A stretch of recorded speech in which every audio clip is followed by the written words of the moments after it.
¿Quieres mejorar tu vocabulario en español? Entonces este video es para ti. Bienvenidos al vocabulario del día. Hoy aprenderemos el significado de la palabra capaz. La palabra capaz es la cualidad de una persona para poder hacer algo. Ejemplos. Yo soy capaz de nadar por 3 horas sin parar. Todos somos capaces de cumplir nuestros sueños. Yo sé que tú eres capaz de todo.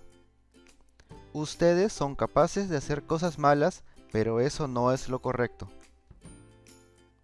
Hay mucha gente capaz de jugar fútbol, pero pocos se vuelven profesionales. Ojalá hubiera sido capaz de sacar mejor nota en mi examen. Muchas gracias por ver este video. No te pierdas nuevo vocabulario suscribiéndote al canal. También me ayudarías bastante con un like y compartiendo con tus amigos. No te olvides además de activar la campana. Nos vemos pronto. Chao, chao.